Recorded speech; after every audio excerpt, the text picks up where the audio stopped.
आज खलीलाबाद की इस धरती पे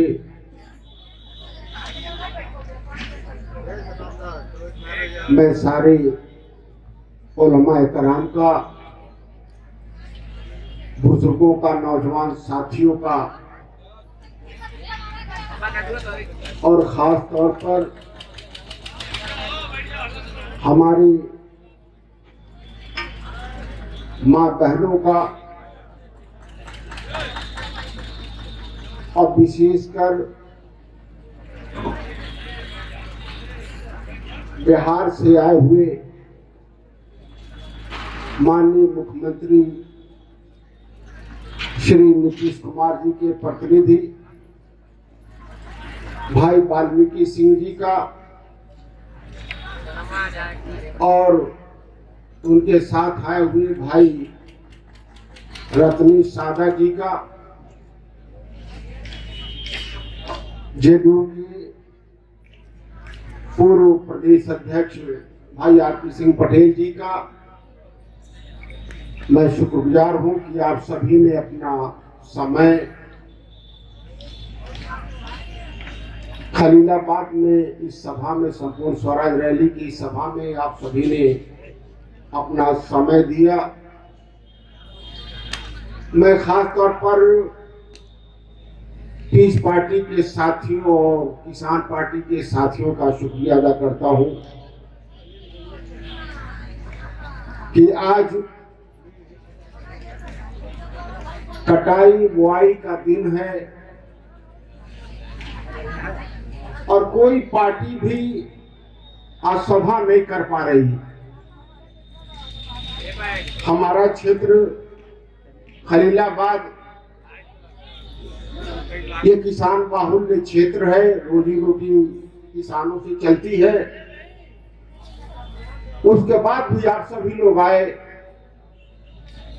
मैं दिल की गहराई से आपकी शुक्रिया अदा करता हूं। पत्रकार बंधुओं का, प्रिंट और इलेक्ट्रॉनिक मीडिया का, जिन्होंने हमेशा पीस पार्टी का सहयोग किया है और पीस पार्टी के मिशन को जनता तक पहुंचाने का काम किया है, मैं आपका भी विशेष तौर पर आभारी हूं।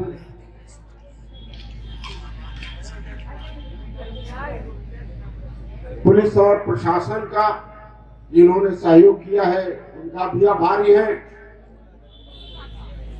और पहली बार इतिहास में ये हुआ है कि हमारी मां बहनें नकाब में आकर के किसी राजनीतिक दल में बैठी हैं।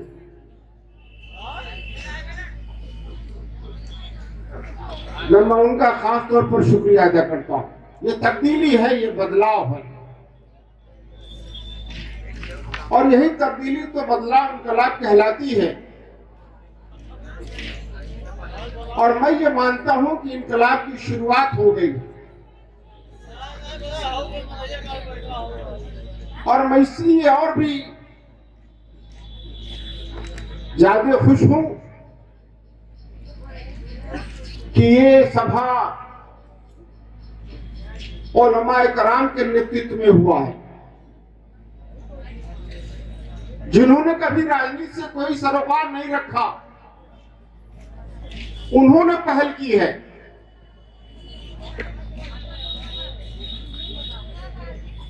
और आज उलमा ही नहीं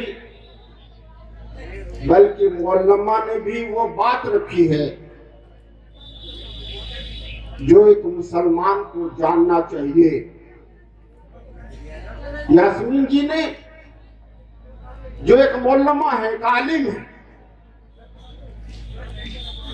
उन्होंने अपने थोड़े से बात में ये समझाया है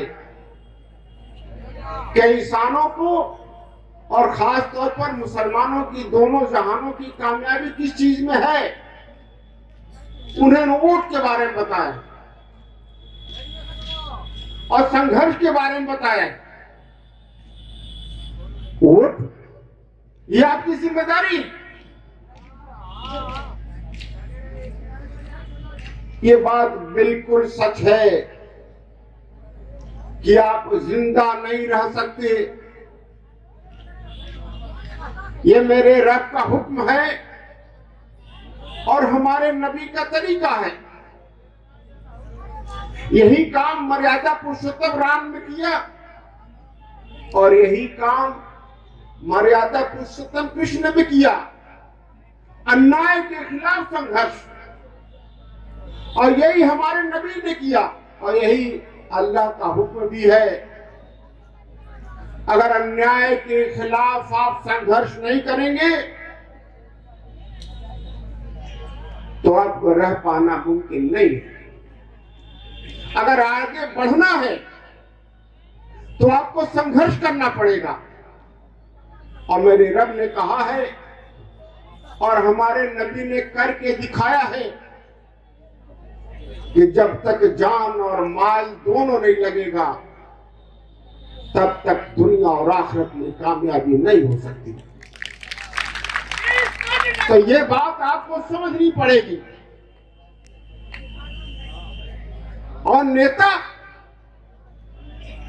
तो अपने में से चुनना पड़ेगा। समझौता सबसे करनी पड़ेगी, ये तरीका है। नेता अपने में से चुनो, समझौता सब पे करो, सत्ता हासिल करो, सत्ता में भागीदार बनो और इंसाफ सबको दो और उनको सबसे पहले दो जो सबसे कमजोर है, सबसे लाचार है, सबसे बेबस है।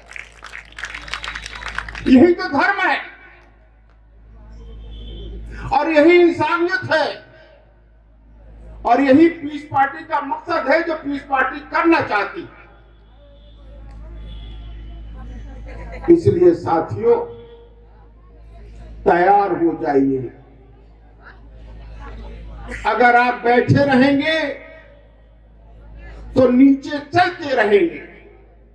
आजादी के बाद से आपने सियासत नहीं की, राजनीति नहीं की, दूसरों को जय जयकार किया, अपना नेतृत्व नहीं बनाया न संभाला।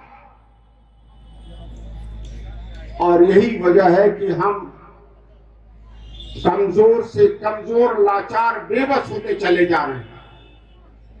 आज अगर आप चाहते तो उत्तर प्रदेश में सबसे बड़ी पार्टी आपकी होती, आप सरकार में हिस्सेदार होते, मगर आप घर बैठ के ये चाहते हैं कि दूसरा हमारे लिए लड़ाई लड़े। मुमकिन नहीं, ये नहीं हो सकता कि आप घर रहो और दूसरा आपके लिए लड़ाई लड़े।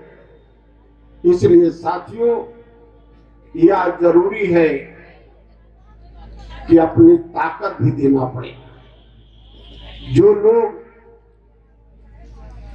5 साल तक आराम करते हैं,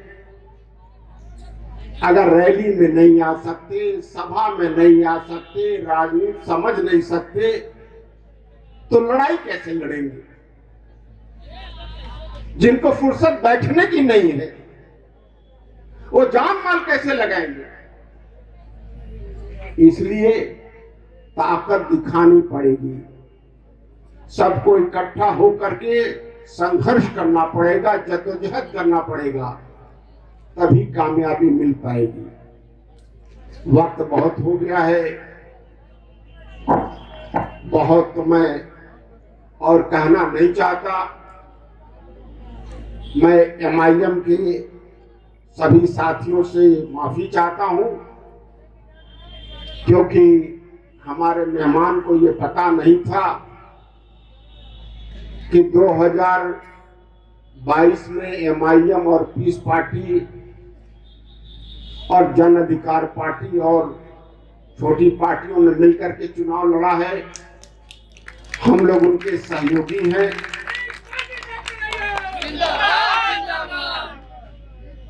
वो इसलिए जरूरी है कि हम नहीं चाहते कि आपस में बंटवारा हो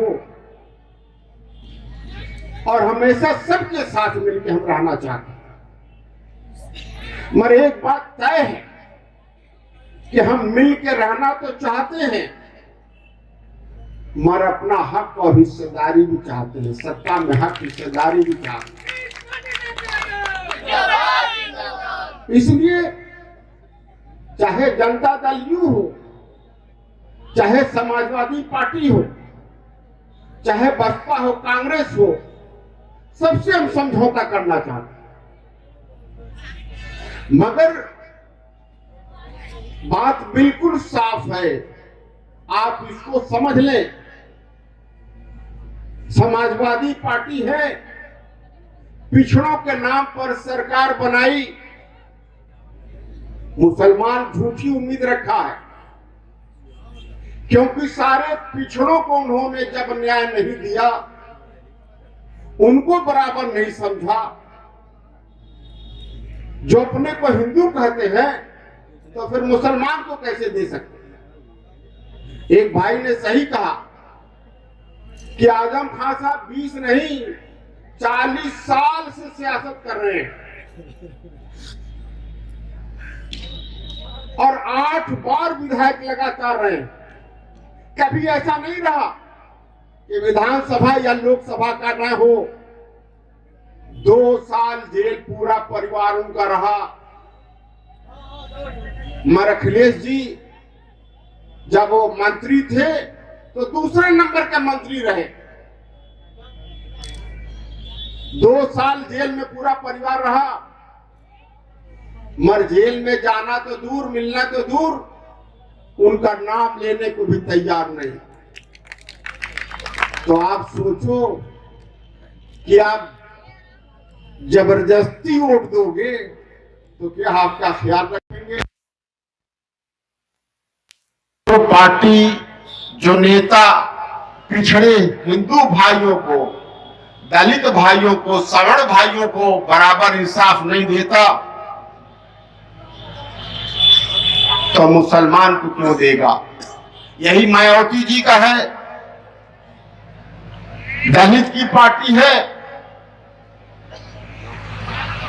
मगर सारे जो दलित हैं, अति दलित हैं, जिनको हम महादलित कहते हैं, धोबी, पासी, वाल्मीकि, पत्थरकट, मुसहर, ये बहुत सारी बिरादरियां हैं, मगर इनको भी जाटों के बराबर समान अधिकार नहीं मिला। फिर मुसलमान को कैसे मिलेगा? सवर्णों को कैसे मिलेगा? कांग्रेस की भी यही हालत है। तो आपको वोट देने से आपको सम्मान अधिकार मिल जाए, बराबरी का हक मिल जाए, यह मुमकिन नहीं है। यह तय नेतृत्व करेगा। अगर आपने अपना नेतृत्व मजबूत बनाया, अगर आपने अपनी पार्टी को मजबूत बनाई, तो नेता फैसला करेगा कि आपको सम्मान अधिकार मिलेगा कि नहीं मिलेगा। वोट दोगे या वो आप कहोगे हम सम्मान अधिकार दिलाए, पीस पार्टी दिलाए, मुमकिन नहीं। आप बात करने नीतीश कुमार जी से, मुख्यमंत्री जी से नहीं जाओगे। जाएंगे, हम जाएंगे, आपकी बात करेंगे। अगर पार्टी नहीं रहती तो कैसे जाते? साथियों, ये बात बिल्कुल साफ समझ लीजिए, नेतृत्व फैसला करता है।